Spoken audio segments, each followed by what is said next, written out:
Nowadays, Valve are known for mainly this and that, but back in the late 90s and early 2000s, Valve were known for making some of the best and most innovative games in the industry. And in 2007, Valve would release possibly the best deal in video game history, simply known as the Orange Box. So what even is the Orange Box? Well, it's simply a collection of some of Valve's best games, the main one obviously being Half-Life 2, one of the best single-player first-person shooters ever created, alongside its two add-ons, Episode 1 and Episode 2. And of course it came with two brand new games, the sequel to an old Half-Life mod, Team Fortress 2, and a brand new IP called Portal. The collection will be released on PC and Xbox 360 in October of 2007. It would then release 2 months later on the PS3 with a little help from EA. Yeah, that EA. And a bit of a disclaimer, I will be playing and talking about the Xbox 360 version being played on the Xbox Series S. I know the PC version of all these games are far superior, but the console version of this collection is just a bit more special to me, with the console ports being the first time I got to experience these great games, and also the unique menu and one of the games seemingly lost to time, and that is the first game I'll be talking about.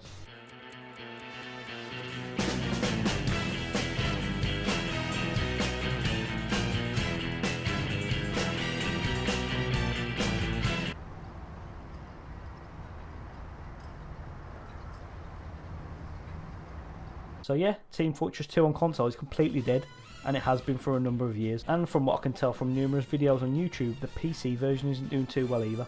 Okay, so it turns out I was wrong, the PC version is still alive and well, and it's just had a new update, so yeah, fair play to Valve for keeping it updated.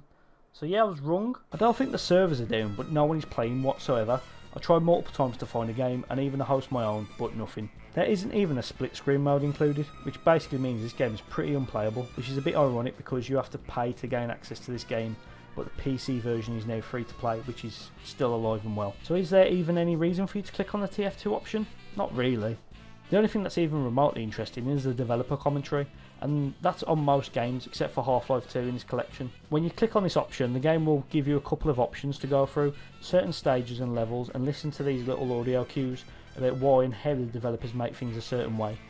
A lot of it is quite interesting if you're interested in game development at all. Height is a useful feature when designing defensible buildings.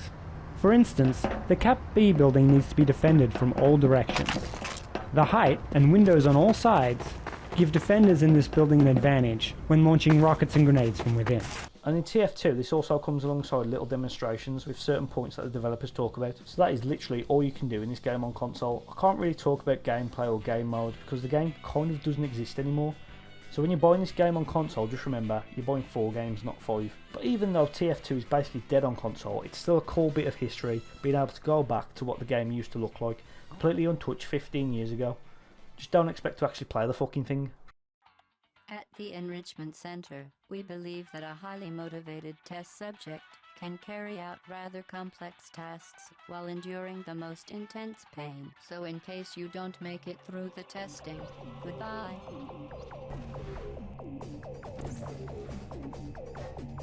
Now we get to talk about a game you actually can play, and that is Portal. When the Orange Box originally released back in 2007, Portal was a brand new IP for Valve, and it also felt like a completely new genre of video game. Basically a first-person puzzle game. Nowadays there's loads of these types of games around, like the Talos Principle, the Stanley Parable and Superliminal, and I'd definitely put money on these games being influenced in some way or another by Portal. And it's not hard to see why. On the surface, Portal is quite a simple game to understand and can also be completed in less than an hour. It feels almost like a tech demo more than anything, but the reason Portal is still one of my favourite games of all time is the way it immerses you into its world. Now I am going to be spoiling basically the whole story of Portal, and I highly recommend you play the game for yourself without any further information. You can even play it on the Switch if you have one of those lying around, but if you want to miss the spoilers, just skip to the time on the screen now. So what is so special about Portal? Well, it's something that Valve were always good at, even since Half-Life 1, and that is world building and telling the story through the environments you're going through rather than long ass cutscenes or collecting diary entries or audio logs like other games rely on so heavily. Let me explain. In Portal there are no other human characters, it's just you, the protagonist Chell, and this seemingly normal AI voice known as GLaDOS, talking you through the test chambers. Hello, and again, welcome to the Aperture Science Computer-Aided Enrichment Center. We hope your brief detention in the relaxation vault has been a pleasant one. Your specimen has been processed, and we are now ready to begin the test proper. Before we start, however, keep in mind that although fun and learning are the primary goals of all Enrichment Center activities, Serious injuries may occur. Even though she has a few glitches here and there, everything seems pretty normal. But then you start to look around the test chambers a bit more and notice these little observation rooms in the corner. But they're all empty. Every single one of them. So you carry on going through the test chambers in no real danger, and then you get to test chamber 16. Due to mandatory scheduled maintenance, the appropriate chamber for this testing sequence is currently unavailable. It has been replaced with a live fire course designed for military androids. The Enrichment Center apologizes for the inconvenience and wishes you the best of luck. Where now you're actually put in danger thanks to these cheeky little bastards. Who's there? If you get shot, your blood will spray across the white walls of the chambers, and if you get shot too much, you will die. But still, at the start of the chamber, everything seems pretty normal. You knock over a few turrets, then you see one at the top of a couple of steps. Above it, a red X, seemingly placed there by someone who isn't supposed to be there. Anyway, use the X to your advantage, place a portal there and knock over the turret. Once you're done with that, you turn a corner and then this is when the game changes. First thing you see is one of the panels being propped open with a few cubes, and on the floor one simple word that changes this quirky little puzzle game into almost a survival horror. That word is help. You move the cubes and find an opening to what's behind the walls of the test chambers, a dingy old back room that shows the true colours of the facility. It's run down and has been seemingly abandoned for quite a while. But that doesn't mean you're alone, as you find what seems to be some sort of weird mural left by someone who has seemingly gone insane. The most notable and most infamous thing being left is the phrase, "the cake is a lie," over and over again. After this chamber is finished, you start to feel like the AI voice you've been hearing is more than just a voice, and maybe something more sinister is going on. The experiment is nearing its conclusion. The Enrichment Center is required to remind you that you will be baked, and then there will be cake. But the tests are almost over, with only 3 left to go, with number 19 being suspiciously easy. You come to the end of the chamber with a picture of a cake being shown, but once that corner turns, the truth is revealed. After you're done testing, you're no longer needed, and are sent to your death in a hellish fire pit. But thanks to your newfound skill of thinking with portals, you find a way to escape, and make your way through the back of the facility, on your way to take on GLaDOS. The once harmless voice guiding you through the test chamber is actually a sentient AI, running the whole facility, and has killed everyone in it with a deadly neurotoxin. That's about as far as I'm going to go when it comes to Portal's story. The rest you can find out for yourselves, as it actually goes quite deep. Oh, and welcome back everyone who went forward. So yeah, Portal is just a quirky little puzzle game set in these really harmless test chambers, and a totally harmless, sometimes comedic AI voice guiding you through them. I haven't really spoken about the gameplay yet, and to be fair, Portal's gameplay is pretty easy to grasp. You have 2 portals and use them to solve puzzles. That's pretty much it. But the game does a great job of introducing new concepts as the game goes on. Things like the use of momentum, different turrets and cubes, can't forget about the cubes, implementing them in different test chambers and then using all you've learned to your advantage near the end of the game. Another thing I want to talk about, and that's the music in this game. Best way to describe it is it's simple but effective, and I definitely don't mean that in a bad way. What I mean is that the music sort of blends into the setting of the game. Most of the music used just sounds like ambient sounds inside the facility. Take the song Procedural Jigglebone for example. Yeah, I know, that's a really strange name. It just fits perfectly into the world.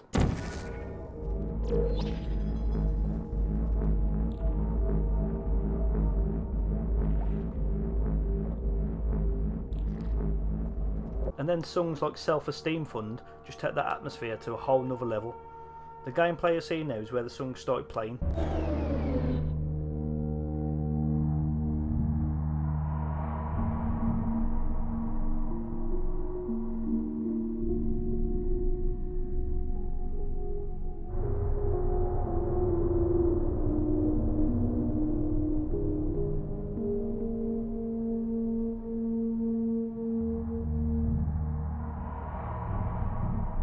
The songs do seem to play randomly throughout the levels, and most often than not fits perfectly within the game. Self-Esteem Fund is hands down my favourite song on the soundtrack. I don't know what it is about the song that just adds even more to the feeling of being alone, but also feeling like you're not at the same time.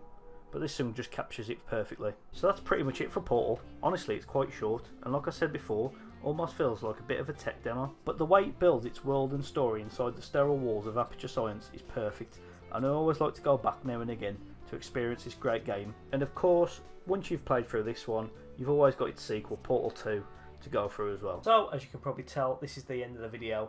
and that's a bit of a problem because there's still 3 games I haven't spoken about. That's Half-Life 2, Half-Life 2 Episode 1 and Half-Life 2 Episode 2, and the reason for that is because it's such a big game that I wanted to speak more about Half-Life 2 than any of the others because it's the main event.